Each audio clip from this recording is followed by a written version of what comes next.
Okay, let's start then. Welcome to the second week of the Creative Industries Festival.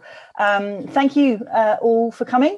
And thank you especially to today's chair, Dr. Antonia Mackay, who has pulled together a really fantastic panel for us to kick off week two. The theme of the week is media and celebrity. And she has pulled together quite the glittery panel of journalists who, between them, have covered all of your favourite news and lifestyle titles. So I'm going to hand over to Antonia to introduce the panelists, just to say that we'll be using the chat box. Leave your questions and comments throughout the session, which is going to run until 1 o'clock. And there will be time for your questions, which Antonia will pick up from the chat box then. We'll also drop some links in the chat so that you can see other relevant events, because the festival runs for 3 more weeks. So if you enjoy today, please come to more of our sessions. Okay, thanks, Antonia, over to you. Thanks, Hannah.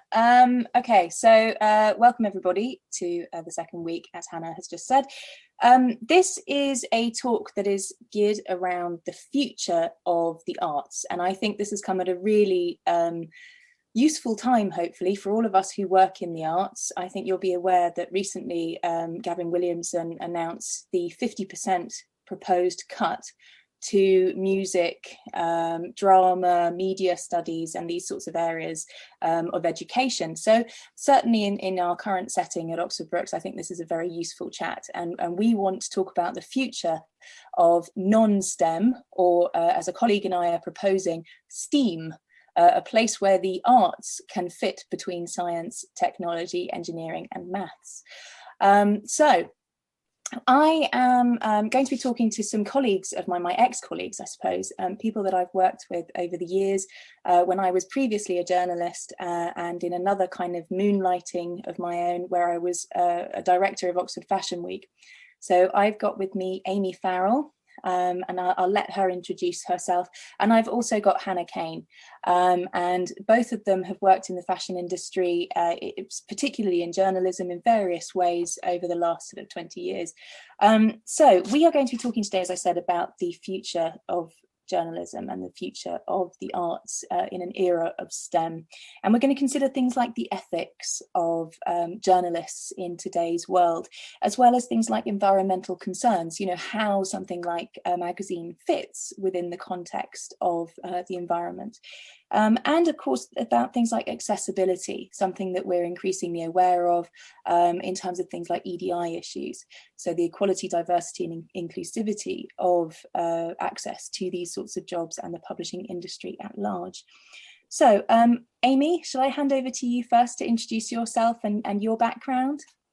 Sure. I mean, I guess I joined the industry in 2000 when I started my job at British Vogue. I joined the art department for 7 years, and then I moved over to the features desk for another 7. So while I was at Vogue, I worked on a publication as well called Twin Magazine, which was a biannual, still going. It's just had its 10-year anniversary. A biannual book, and our focus at the time was on kind of feminism, and that so that I feel like there was sort of two different strings to my bow. When I left in 2014, I think it was, ever since then I've been freelance journalist, writing mostly increasingly about the visual arts and design. I'm a contributing editor at the FT, and I write for T Magazine, New York Times. That's it. Thank you, Aimee. Thank you. So Aimee and I used to work together at Vogue, and we realised that it has been 15 years-ish, maybe a bit more actually, since we last worked together in a kind of professional capacity. So it's really nice for us to be back together and chatting to you all. And Hannah Kane, would you like to tell us a little bit about your background and your experiences? Sure. So I actually studied my undergrad at Oxford Brookes. I did law, and then I did a postgrad in fashion and lifestyle journalism at the London College of Fashion, where I now hold a post of associate lecturer. So I teach fashion journalism, MA marketing communications. As a journalist, I had my first job at Time Out London, and then I moved on to being a freelance journalist for The Guardian, The Observer. I did some broadcasts at CNN. And then in 2010, I got the opportunity to launch my own magazine, Phoenix. So that went through various incarnations, and its most recent version, it was a biannual print publication distributed globally with women's focused on style, culture and philosophy, a lot of music, a lot of fashion, and sort of political angles in there as well. And we stopped printing at the end of 2019 due to Brexit and the pandemic. So it's just been going on as a digital platform. But as I was saying to Antonia earlier, we've actually got plans to bring it back as a book magazine hybrid towards the end of the year. So yeah, that's me. Thank you, Hannah. And yeah, Hannah and I knew each other because I seem to be moonlighting in all sorts of ways across the last 10 years at Brooks and in Oxford more generally. And I was working for Oxford Fashion Week, running shows, PR, editorial, all sorts of things for a few years. So we met at one of their shows and remained in contact and friends ever since. So yeah, so I think one of the things that I want to sort of talk about, as I said, is more generally thinking about how STEM and as I said, the cuts that are being introduced or proposed, where we are looking at 50% reduction. I think all three of us wouldn't be where we are today if we didn't have funding in the arts, because all three of us surely have had our education impacted by the arts themselves, and having that funding in place to access things like GCSE, A-level, degree level, postgrad level arts subjects. So I think one of the things I wanted to kind of throw around as a general question is, how do you kind of see us remaining relevant? I know that's a really quite big question, and I'm not talking philosophically here, but you know, how do we remain relevant in a world that seems kind of hell-bent on pushing STEM and sidelining the arts? I think it is a bit of a philosophical question almost, isn't it? I think there's always been, since the time of the ancient Greeks, this focus on the balance between the arts and then mathematics and those sorts of subjects as well. And either you are or you aren't drawn towards, I think, one of these polarizations. Is that true to say? I mean, I'm very much an arts person. I'm a words person, and I can do maths, but it's not my thing. You know, I'm very lucky that I got to pursue the career that I did. I'm very grateful for it. But would I have flourished in a STEM career? Possibly not. You know, I just don't think that it would have been the best use of my talents as a productive human being contributing to society, to be honest.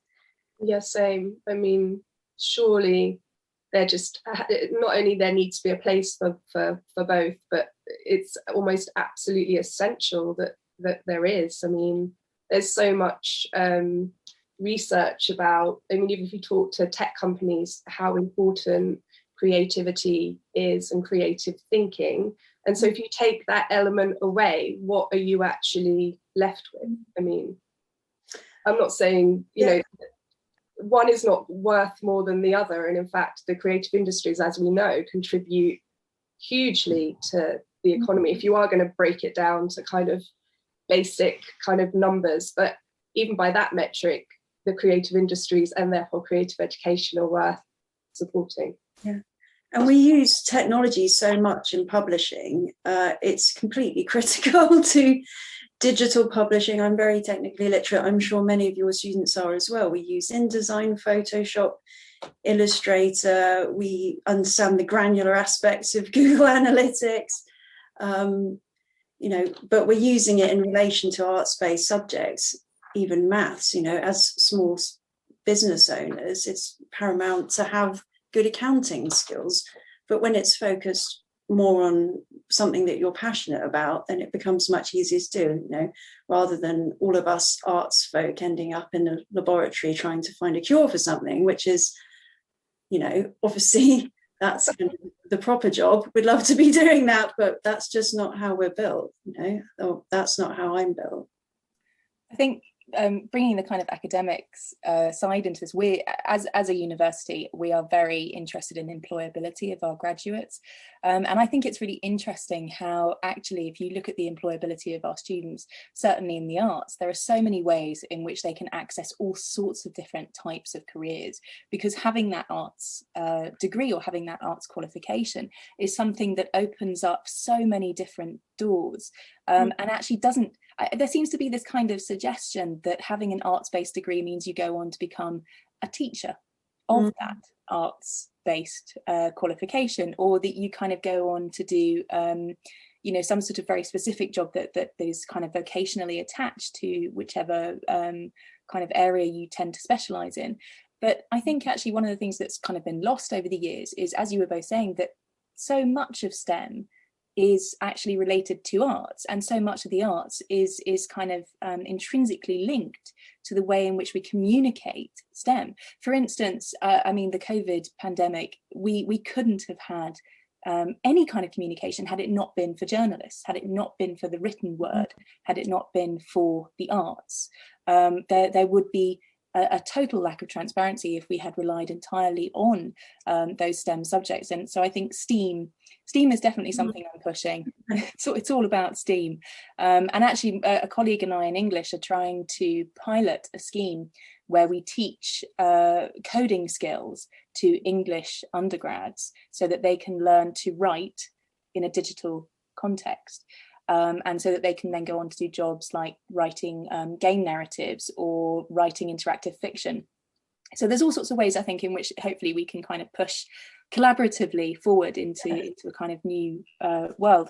But I suppose having touched on COVID, that kind of brings me on to thinking about what kind of responsibility do we have as writers and journalists to think about communicating a rapidly changing landscape, and to think about contemporary issues. So specifically, I think that the three of us worked predominantly in fashion. So, how can we kind of provide a useful service if the rest of the world is so focused on STEM? An area that I've been researching at the moment is this idea of newness in fashion, and how much of it is a construct of marketing and how much of it is human-led. So can we find value in old things with a view to kind of reducing consumption and decelerating the fashion cycles? So I'm not anti-retail, which is kind of the first thing that everybody said to me when I said this is, an idea that I want to look at for, research. I'm not anti-fashion. I would like to look at whether or not we can actually find value in old things, and I think that's an important part of the fashion industry's role, and it's something we talk about a lot at the London College of Fashion. We are very aware of and keep in the forefront of our mind, how can we make fashion more sustainable? And it's embedded in all of the courses, from product management to fashion journalism to design. This idea of how can we make fashion better, it's the next generation of designers and writers and buyers are thinking about this all the time. I think we're trying, from what I've seen. I feel like COVID has kind of, forced that awareness. People have kind of become much more aware of the importance, perhaps, hopefully, of journalism. There's been a natural move towards even things like, even from a design point of view, people like investing in antique furniture. So it applies to interior design, the interior design world, as well as the fashion world. And it's crucial. It's absolutely crucial. But in terms of like how we communicate, I guess it means in this changing landscape, you are always at risk of what you wrote yesterday kind of being rendered kind of completely irrelevant. But that's just, I guess it depends what you're writing about. Personally, I'm not writing kind of news stories. They could be seen as trend-based stories, but I don't even really feel like I'm particularly in that kind of trend cycle, and the fashion industry has obviously been forced to slow down as well, don't you think? Like literally every fashion house has kind of stopped and then had the opportunity to kind of reevaluate, which is something they've been talking about for like years and years and years, and now they've sort of had to do that. But the issue obviously is that we've all become even more reliant on the kind of tech, the big tech giants in all of this. So yeah, that's a really, anyone who's got an answer to that is yeah. Yeah, I don't think I've got the answer to that, to be perfectly honest. I might have to have a long conversation with a professor somewhere. But yeah, it is interesting, I think, the way in which, again, there is this climate of supposed negativity around the arts and the humanities, and yet everywhere we look, they are influencing the way in which we as human beings are functioning in the world, and the way that we react to the world, and the way in which we find ourselves and situate ourselves, I think, within the world. And you know, I think, yes, it is a rapidly changing landscape, and contemporary issues are really affecting us. But I think, Aimee, something about what you said about, you know, we live in fear of the kind of what we've written before becoming kind of redundant. And I think that probably is the fear, isn't it? As writers, as journalists. I mean, my writing is obviously quite different now to the writing I used to do. I think one of the things that I worked on with Aimee actually was something in 2006 where we interviewed a lot of young London up and coming kind of debutantes. Yeah, that was kind of a big feature in Vogue. My writing now, I've published about 5 books on surveillance studies. So, you know, there's a real shift in how my writing has become relevant or not. But I think it's quite interesting that we still kind of have this measure implicit in that there is this kind of lowbrow and highbrow attitude towards our writing, and that, you know, perhaps I am guilty of looking back and thinking, what relevance does my writing have? But, you know, I'm quite relieved in a way to think that all of our writing and all of our kind of involvement within the arts in all these different aspects, because Aimee, you work in kind of more interior design now, you know, the way in which all of these areas actually intersect and create culture, more broadly speaking, I think is obviously clearly still highly valuable, and I think all of us would agree with that. One of the things that I wanted to think about, thinking about the culture, thinking about the world around us, we are becoming ever more concerned, I think, with our environmental factors. And one of the things, when I was thinking about sorts of questions and the thoughts of sort of discussion that we would have, it really struck me that, I mean, you can probably see behind me, don't look at the nappies, but there's some loads of magazines down at the bottom here, and they are all just absolutely hoarded from years and years worth of old Vogues, Vanity Fairs, GQs, Guardian weeklies. I hold on to everything. I cannot let go of print media. But it really struck me that, you know, we do kind of treat print media in that respect, magazine media, as slightly disposable normally. I think it is something that we would kind of throw away, unlike a book. And how does that kind of fit with the increasing concern we have over environmental issues in the present moment? Is there a way in which those two can sit alongside each other? I mean, I'm going to jump in on this one. Absolutely. I moved house recently, and you get to that point where you start to pack things up and you have to decide, what do you throw and what do you keep? And on what are you basing this judgment? You know, and it's to do with how permanent does this object feel? You know, what's the production value to it? And I found myself throwing away, and I hate to say it, lots of old Vogues, because to me, it felt a bit samey. You know, I didn't feel like this was particularly collectible. There was no elevated finish to it.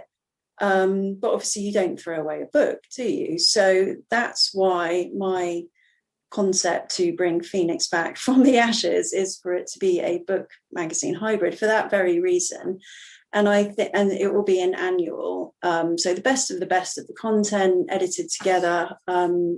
less time sensitive, more trans-seasonal, more thematic, but kind of containing amazing interviews and shoots. So it's not a book, you know, it's still kind of a comment of the zeitgeist as it is for that particular time. So hopefully it will become a reference and become collectible. And I think that is sustainable, you know, for us as a small independent publisher to produce one publication per year.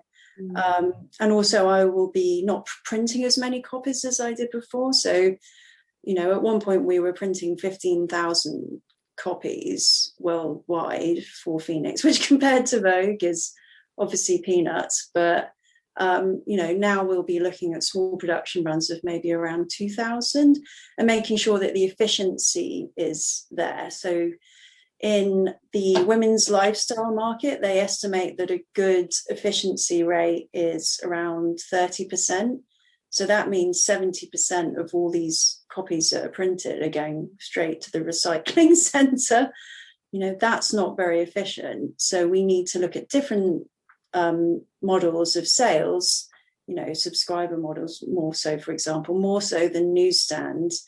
So you know that you're not printing more than you need to, but also, sorry to keep going on, but if it's less time sensitive, then it won't be old news, like you were saying, Aimee. You know, if the content is designed to be more permanent, then it has more permanence. Yeah. So you, like you said, it is this kind of hybrid between a magazine and a book. And I was saying that in the US, actually, they often refer to magazines as the book, as in internally. Say at the New York Times, and T Magazine is the book. And I think what is implicit in that is this idea of quality and this idea of kind of everything being the absolute best it can be, which I know is kind of what a magazine like Vogue always kind of stood for in a way, that you had the best photographer, the best writer, the whole team to produce the best possible content that you can. But you know, print versus digital, for me, they offer like very different things, really. What I found interesting when I was just looking recently is that in the US, in New York, and they think maybe it's to do with like more young people being able to afford to live in the city again, as there's been like through COVID. So there's all these newspapers have been popping up. Like there's one called The Drunken Canal, The New Now. And it's actually, what's quite nice is this idea that like print can be almost a way of sort of rebelling again against like tech giants, that you have a space that's not controlled, it's not policed, it's not advertising led. And that's obviously key to the sort of, you know, the ethos of all independent magazines. That is in the very name, this idea of actually being truly independent and having freedom of thought and expression. Absolutely. I've seen, you know, there's been a big rise in zines over here as well, this kind of lo-fi handmade aesthetic, like you say, printed on cheap newsprint, but kind of really celebrating that format, doing like, you know, just black and white imagery, for example, not full color process or anything. Yeah, that, and I think there's definitely the younger generation, like Jen said, in the same way that there was a shift back towards vinyl records, there is a bit of a nostalgia for print, and I think that is coming back as well. Everything obviously goes in cycles. So after this long period of low quality journalism, just digital content, there will be, you know, a shift back towards high quality content and print for sure. I think that kind of touches on one of the things that we talked about before we started recording, actually, where we had a discussion about the nature of journalism, digital content specifically, that is kind of present in our culture. And I also wanted to touch on the idea of readership, because I mean, I was really struck that when I went to look for the types of readership for specific magazines, I actually couldn't find very much data other than gender and then a breakdown according to age of readership. They're really, I mean, and that really struck me because I was researching the impact upon things like people of colour and women of colour, and I wanted to know whether or not that the magazines of today and the journalists and written pieces of today are really speaking to specific demographics, and I couldn't find that, which was so, in today's day and age, that's really surprising. So I suppose what I'm really kind of getting at here is, do we think that digital content is filling that gap, and that traditional magazines are still kind of sitting somewhere for the kind of elitist audience, maybe, that this is kind of speaking to the value of a particular type of publication, whereas digital seems to be the version that is more easily accessible, and therefore perhaps is that kind of the space that the general public are accessing, and is that creating again this reinforcement of high and low in culture? I mean, I would just be interested to, sorry Amy, I always seem to jump in first. I'd be interested to know which publications you were looking at, and how you know, obviously there's a media kit that goes with every single magazine, which is there to try and sell the advertising for the publication. And there should be a pretty clear breakdown on there with regards to who they think their audience is. But this is the key problem, and why there has been such a drastic decline in print media, because, you know, you cannot tell if it's offline media. There is a lot of times no way of knowing exactly who this message has ended up into the hands of, the same way with television, for example. So it's very hard to know exactly who your reader is. You know, the same at Phoenix. We thought we knew who it was, and we had an idea based on the content, and obviously you can get some information from sort of focus groups, and then looking at people online as well, so some ethnography. But when you make a sale in a newsagent, yes, you don't know who, you have no idea who bought it, male, female, you know where it happened, but you have no idea of the age breakdown. And that's been a real problem for independent magazines in terms of getting advertising, because, you know, a lot of these things are unquantifiable. But whether or not digital, well, I think digital fills that gap for the advertiser. Whether or not it fills it for the reader, I think you just, you know, you continue as an organization to put out the same good quality content pitched to the right people, and you know, you hope it will find them, basically, and you market it that way. Is it, I don't know the answer really to this, but I mean, is it like a kind of closely guarded secret almost? I mean, the idea of like data itself, what you're kind of saying is you can't necessarily access that data, and perhaps it's just not, even in the digital world especially, it's not in the public domain in that sense, because it's kind of, that is their commodity. That's kind of, I don't know how it works. It depends, I guess, whether you're talking about tech companies or whether you're talking about publishing houses as sort of individual entities.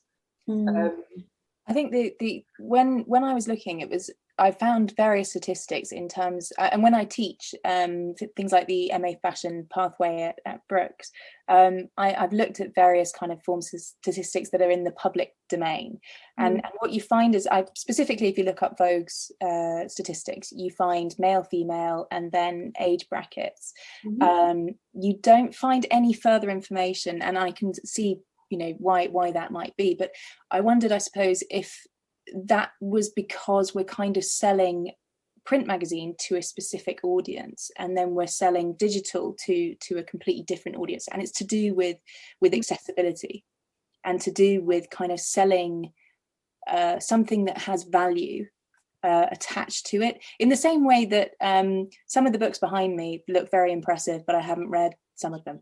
I buy them because they're a Booker Prize winner, and I display them in a certain way, so that when my colleagues come over in the days that they could come over to my house, they would look at my bookshelf and go, "Ah, yes, very good," you know, something like that. So I'm kind of wondering if maybe there is something about print culture that is about value, and there's something about digital culture that seems lesser value, and that maybe the type of content that we're producing in those two spaces is actually reflective of a different kind of reader. And is there an issue with that if we do have these two types of readership? Again, it's like very case by case. I think certainly all the stuff that I write for the FT goes online and it goes into print.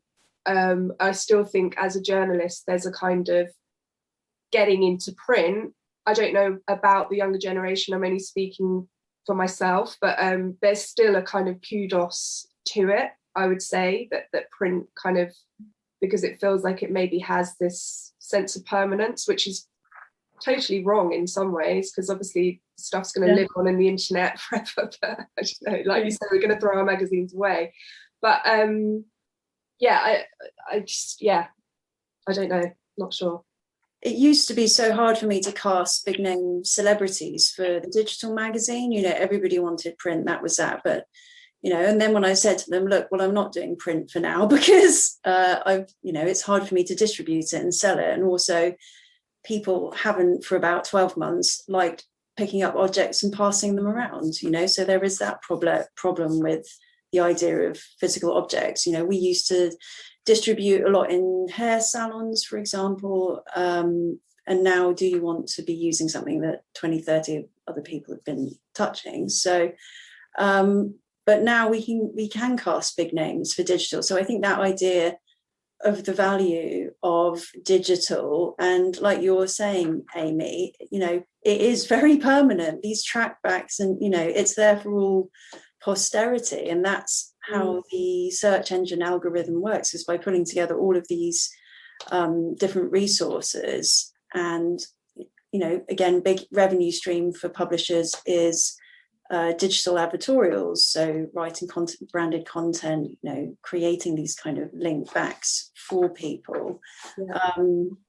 But I think there is essentially a bit of a difference, that people want to consume fast news trends digitally, and then you have more time and inclination to sit down and read long prose features in print.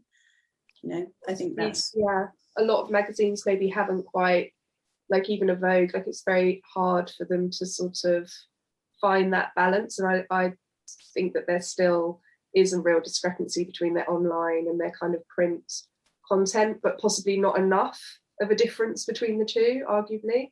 But I mean, the route that they're taking is that, subscriptions are really seriously like reasonable in terms of cost. So access in that sense, it's like much more affordable to subscribe to a monthly magazine than it is to subscribe to a newspaper. Obviously, you're getting more content from a newspaper, but it's like £10 a month, say, or £15 a month for a newspaper, £10 to £15 a year for magazines currently. So that in itself, I mean, it's not really sustainable. I guess people need to ask themselves how much they kind of want to still be able to access that, because there will be this point where it just will not exist anymore. And are you fine with that? It depends on the individual, I guess. But the problem comes again with the is journalism then a legitimate, sustainable career for anyone other than someone who's sort of completely where making money is not a factor?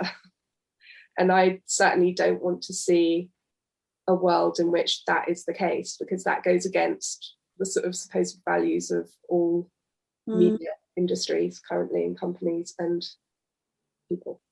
Yeah, absolutely. And one of the universities I teach for is changing the name of its undergraduate course from fashion and lifestyle journalism to, I think it's lifestyle journalism and content creation or something like that, or something, so they can try and position the students as being able to get jobs as, in this kind of future of content creation rather than magazine publishing editorial. But in terms of putting up paywalls, I think that is the way that the trend is going. And as I mentioned, we had a great chat about this before we jumped on the call.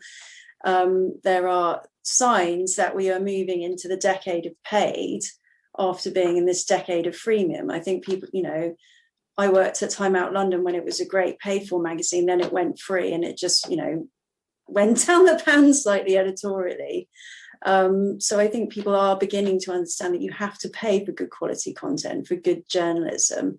But, and there's people dipping their toe in the water with it now. But for example, I looked at signing up to Rolling Stone, which I love as a magazine, and as a music writer, it would be a really important subscription for me to have.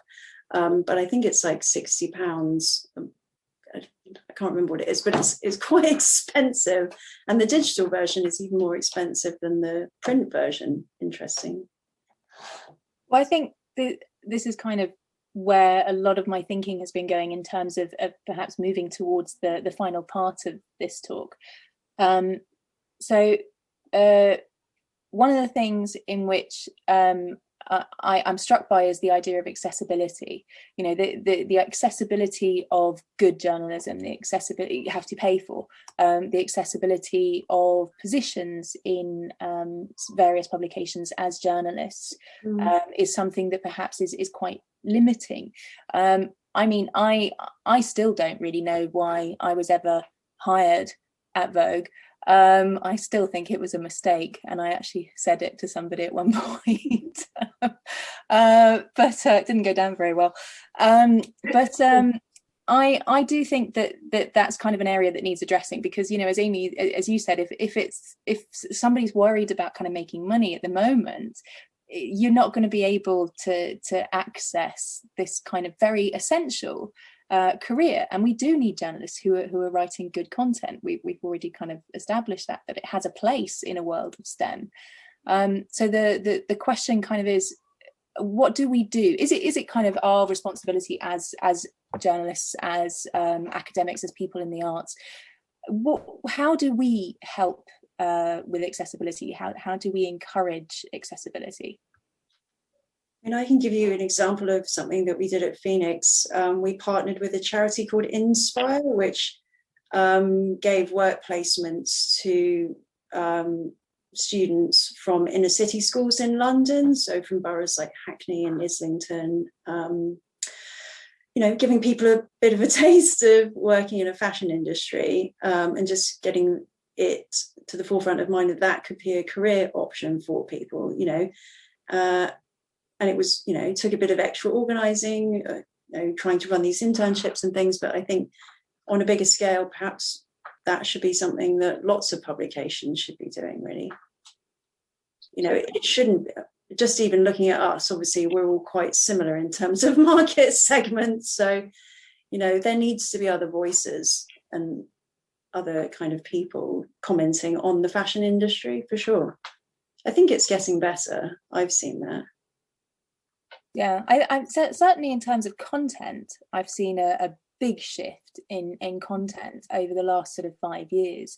But I suppose I'm really struck by the fact that the context within which this is kind of happening doesn't really seem to have shifted. And when I talk about this as the publishing sector in the broadest possible sense. So I'm talking about publishing houses that produce textbooks, fiction, etc., as well as ourselves who have a background in magazines. So I'm just thinking about what we can do. Is it really our responsibility? I think that's a big question. Is it our responsibility as journalists to try and change the context within which we write about the world, in terms of its accessibility to be inclusive, to be more diverse? What do you think? You can do it. It depends what your kind of position is. Like, each of us can do it in different ways. You can consider it for whenever, if you're like, as you were talking before, Hannah, about like when it comes to casting, that you make sure you have that in mind. But it's not enough. It has to really come from the top levels and be completely incorporated into the company structure. In terms of Vogue, it's reflected in British Vogue, it's reflected now in the diversity not only of their content but actually of their staff. So it's like 25% people of colour, whereas the industry as a whole, it's more like the publishing industry as a whole, it's sort of 13%, which it just shows how far there is still to go. And I can only speak to my own experience, and we were talking earlier, I feel like it is ethnic and sort of socio-economic. I was like the first person in my family to go to university. I didn't go to a public school, and I definitely felt like a minority in that. And there's a sort of level of knowledge that people have that come from these more privileged backgrounds, which we can all help to actually redress that balance. I guess that comes from like mentorship and those kinds of things. And certainly in the design industry, there's a sort of diversity in design push, and a big focus of that is mentorship programs, because you just need that kind of direct kind of channel of communication. I don't have the power to kind of give anyone a job, but I can definitely sort of share knowledge and experience, which should hopefully be valuable in some ways.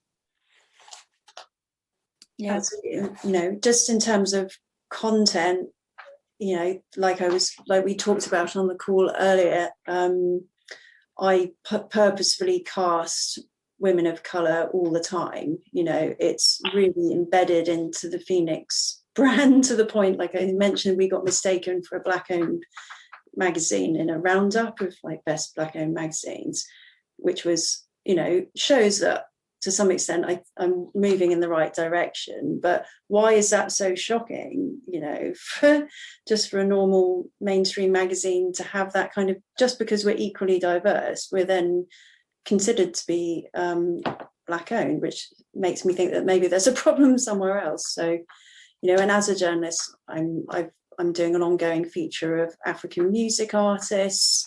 Like just interviewed the rapper Nasty C, the Amapiano pop hybrid singer Tyler, Nigerian rapper Thames. We're doing Darku, who's this amazing London-based super gender fluid artist this week. So yeah, it's up to the editorial team as well to keep things moving in the right direction.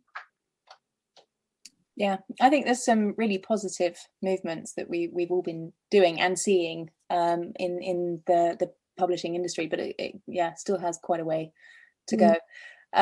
Right, I'm aware of the time. It's coming up to 1:15, and I thought maybe now would be a good opportunity to have a little look in our chat. So, sorry, I'm just going to be scrolling through for a second. Okay, so Maisie asks, this is in reference, I think, to the STEM comments that we were talking about right at the beginning. Do you think there's a way in which we can have a collaboration between the arts and the science-based subjects? Is there a way in which maybe journalists kind of enter into the STEM world? They already are, in the sense of, like, if you think about, I guess it's more of the fashion industry, but like Amazon, there's a real kind of drive for them sort of taking on quite big names from the industry. So it's certainly happening in that sort of direction. But I guess, the more collaborative it can be, the better, but you want to make sure there's some collaboration. And also, like you were saying, Hannah, earlier, like just to put a magazine together or to run a website or to sort of own a media company, in that sense, you've got, your coders and you've got your STEM people kind of inherently in-house.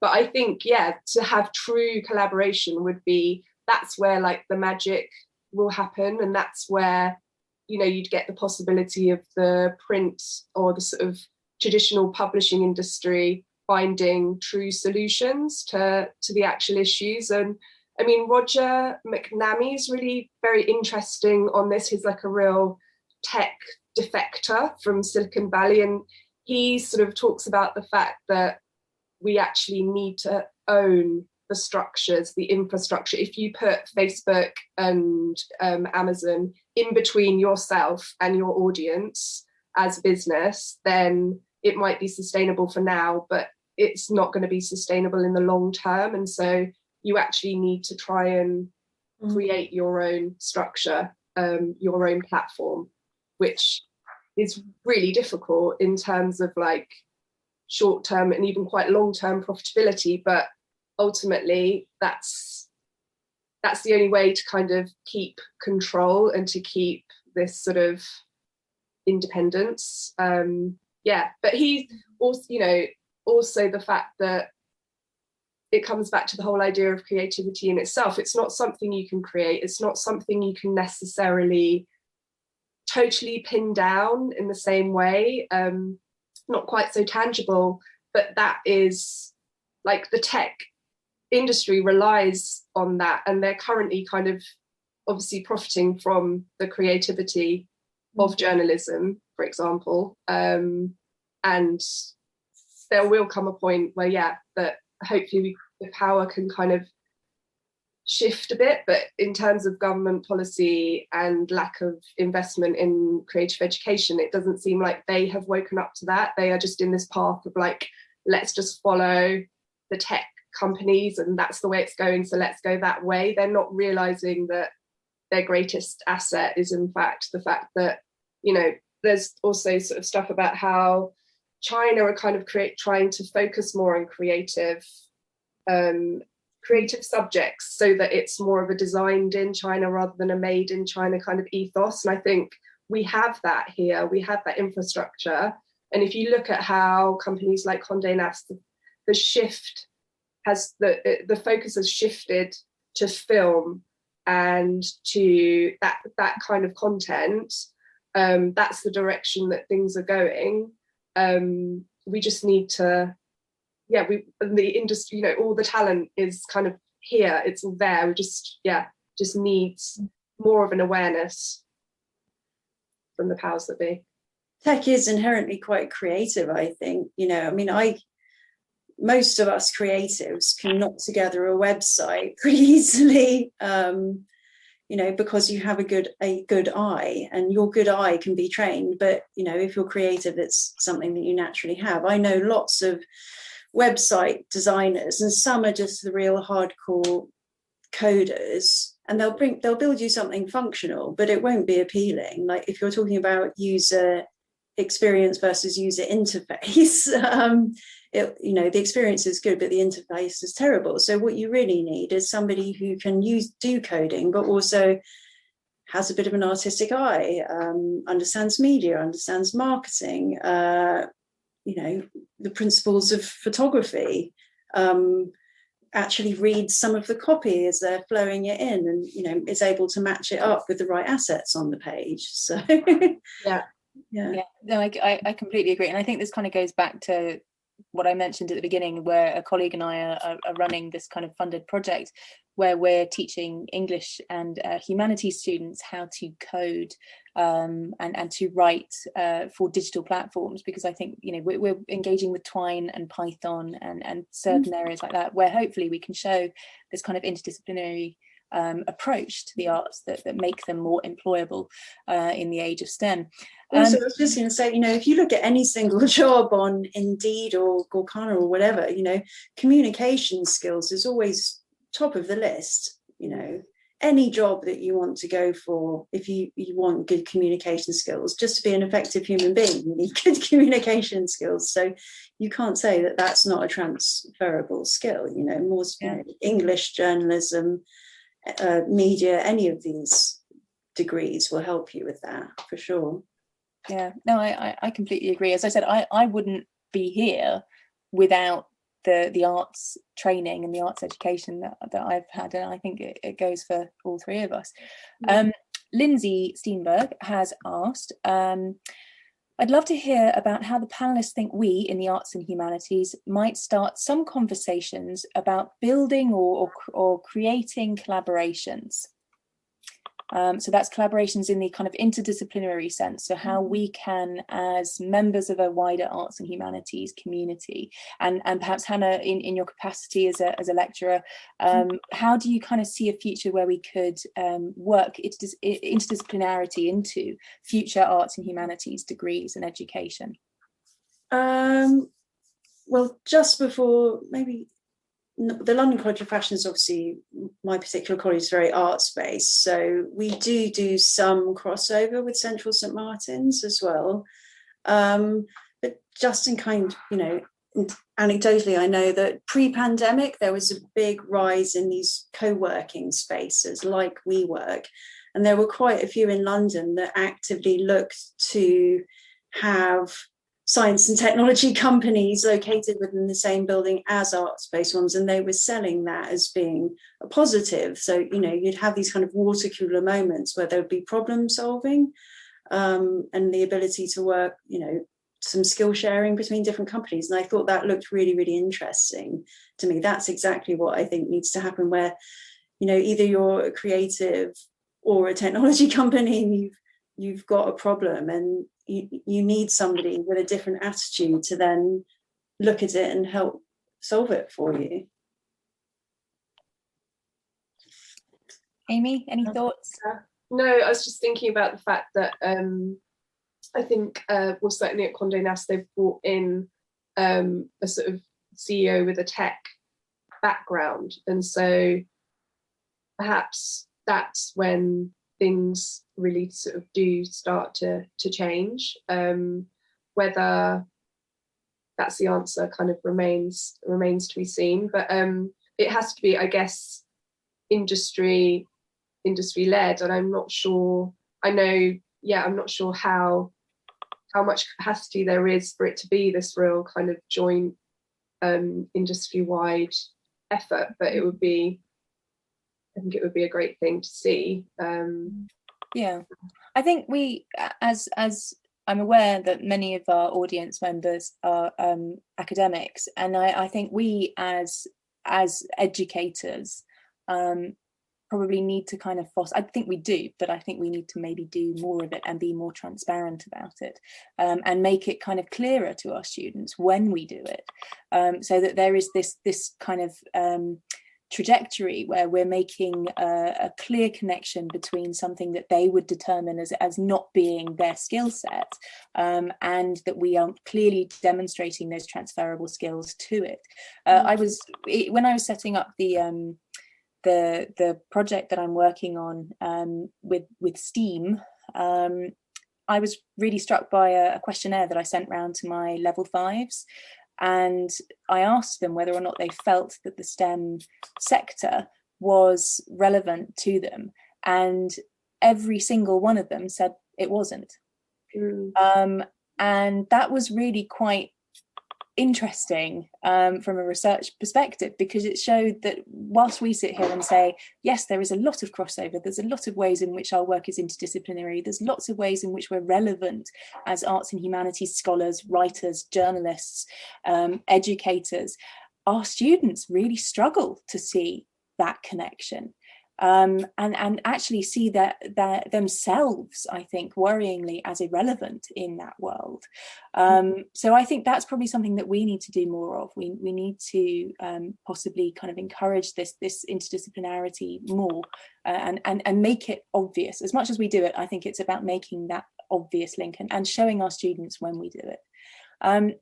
We have got 5 minutes, so I was just going to mention the last question here, which is from Lauren Parsons, and I think we could probably all give our thoughts on this, but maybe not really answer it. There needs to be more availability of voluntary roles and paid internships.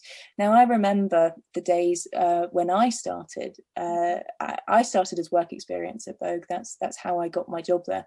And when I did that, they paid me my lunch, I think that was the way it worked. You. I know, but it was something like £2.50, and I remember it was a tuna sandwich. Yeah. I distinctly remember that was the equivalent. Tuna sandwich, rushed whilst I was answering phones, and that was kind of all that I had. And I was fresh out of university. I had an English degree, and I remember that being quite a difficult time. Certainly financially, I was just living off student debt.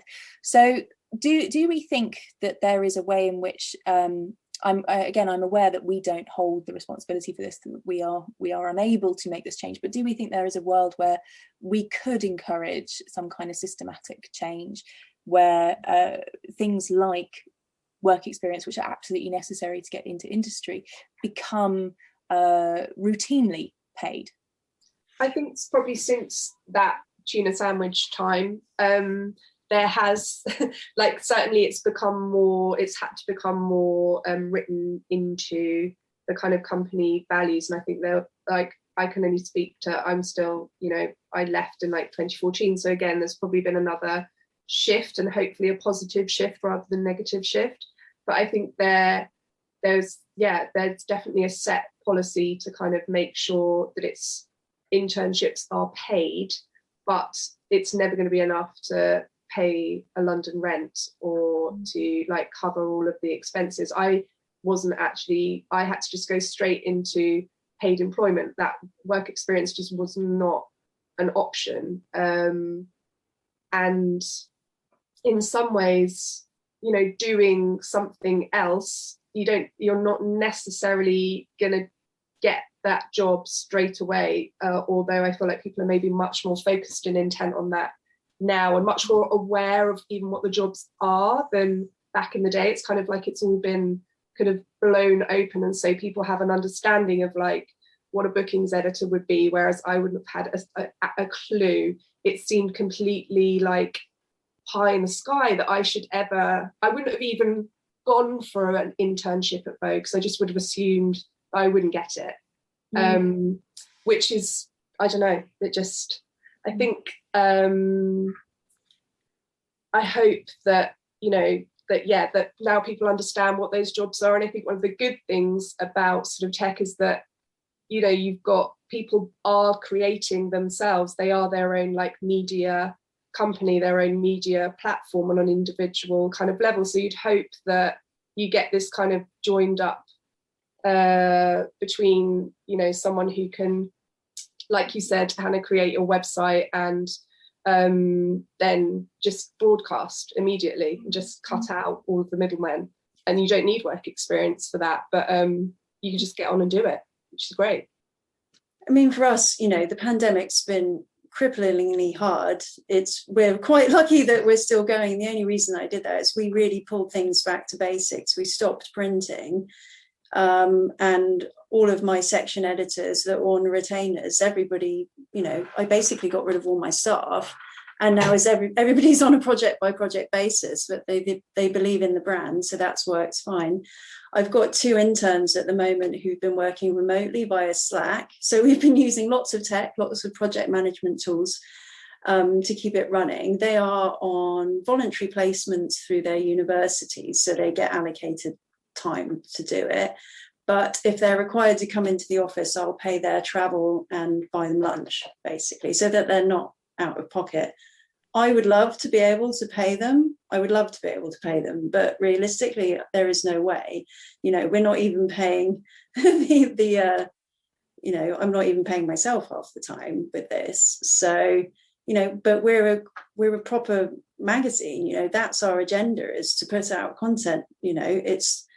It's not like a Vogue operation where we're not a big cheese. So if we want to keep going and we want to be credible as an outlet, then something has to give, really, sadly. So still looking for interns, so please email me. Yeah, well, thank you very much to both of you for today's really interesting chat, and hopefully you wouldn't mind if I asked you to come back and give a talk to my journalist students one day. So thank you so much. And Hannah, would you like to say a goodbye? Hannah, Kane and Aimee, if you'd like to say goodbye. And then other Hannah want to say goodbye. Yes, so many Hannahs. Thank you, everybody who's been listening. Thank you for your attention. Please stay in touch on social media, both my personal one, Fashion Hack, and the magazine Phoenix Mag UK. Thank you very much. Thank you, Hannah. Yeah, thanks for having us. Thank you, Aimee. It's lovely to see you both. And Hannah, Yellen, do you want to say goodbye? Oh, thanks, Antonia, for curating and chairing such a fantastic session. And thank you so much, Aimee and Hannah, for joining us. And to all our audience, another really well turned out session. So thanks for all coming and coming back. Come back to more events. There's lots more lovely events. We've put the link in the chat as well. We hope to see you at lots more things tomorrow. Please come tomorrow for the session on closing the gender leadership gap. We're talking to DCMS, the Department for Culture, Media and Sport, and TV producers about the roles of policymakers and cultural producers in solving these social problems. Lovely. Wonderful. Thanks Thank again you. for having Thanks all. me. See you soon. Thanks Bye. everyone, bye-bye. Thank you. Bye.